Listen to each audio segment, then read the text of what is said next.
This is the story of a place shaped by time. Not a single moment, but centuries of people, power, and possibility. We often look for a founding date. But the United Kingdom was not born in a day. It emerged slowly, often violently, sometimes by negotiation, from stone and sea, tribe and crown. Long before kings, people lived in small kin-based groups. They hunted, farmed, built, leaving stones and rings that still mark the landscape. Over millennia, new technologies arrived: metal, trade, and greater social complexity. We must reach the southern lands before winter. Tribes spread across the Isles: Britons in the south, Picts in the north, Gaels to the west.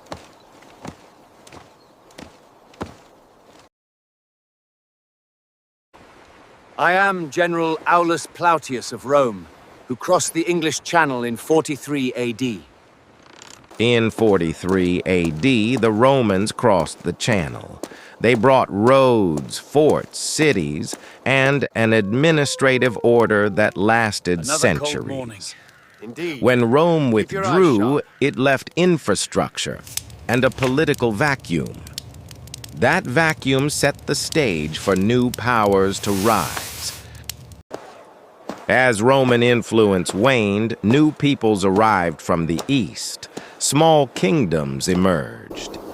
After Rome left, we took charge of our own defense and governance. Wessex, Mercia, Northumbria, and others. Over time, through war, marriage, and alliance, one kingdom, England, began to take shape. Law codes, Christianity, and local loyalties all shaped that process.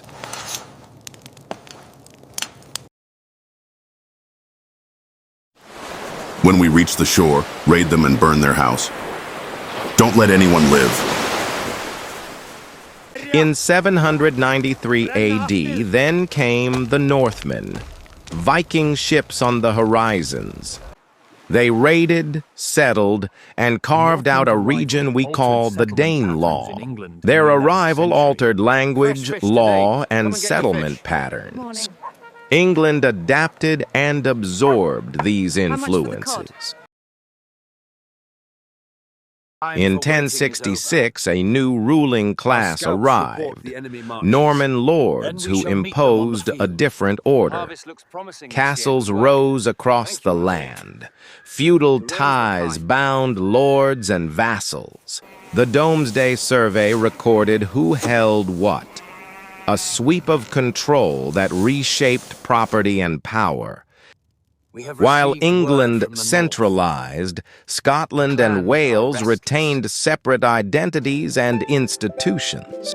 They had their own kings, laws, and cultures, sometimes allied with England, sometimes at war. These differences would matter for centuries to come. Power in the Isles was never static.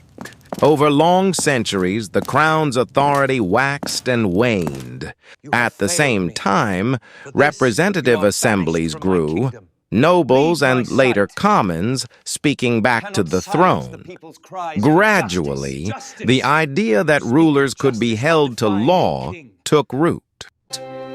Make sure to subscribe so you won't miss any fascinating historical content. In 1603, the crowns of England and Scotland united under a single monarch, James VI of Scotland, James I of England. This was a personal union, one king on two thrones, that left institutions separate and loyalties complex. The mid-17th century brought civil war. Questions of sovereignty, whether a king could rule without consent, led to conflict. the trial of a monarch, and a brief experiment in republican rule. The Restoration returned the monarchy, but the balance of power between king and parliament had changed irrevocably. In 1707, two parliaments agreed to a new compact. Scotland and England formed a single political entity, the Kingdom of Great Britain. The union promised economic benefit and security, but it also required compromise and adaptation on both sides. In 1801, the political map changed again.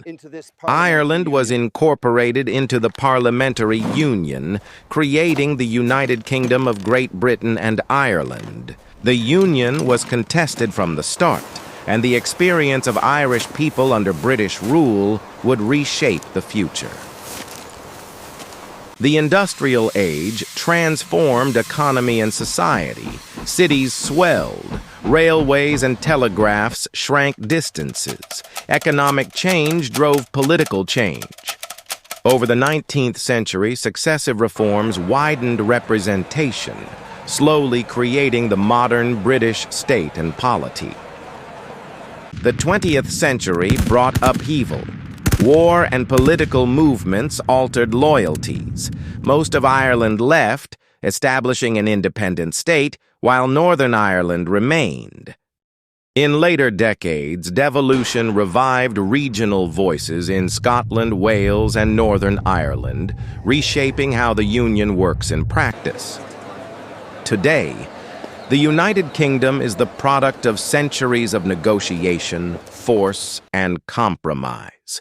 It is both a union of institutions and a patchwork of identities.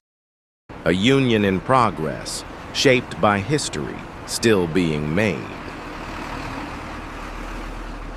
If you enjoyed this journey, subscribe for more stories of the past that shape our present.